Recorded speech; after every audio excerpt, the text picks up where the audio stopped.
So here we're just going to take a look at ripping down some solid timber utilising the splinter guard. So at the moment with the guide rail we've got the rubber splinter guard that looks after the left hand side of the blade, but as I work down with this there's nothing supporting the right hand side of the blade. So in the kit we'll get the splinter guard here, and all we need to do is just to remove the window, and we'll pop this one up. So this is where we need to keep the strip, and we need a good quality of cut.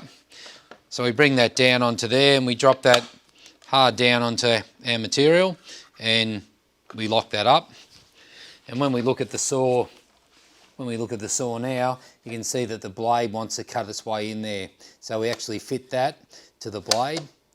So we'll put that just over the side, turn that on.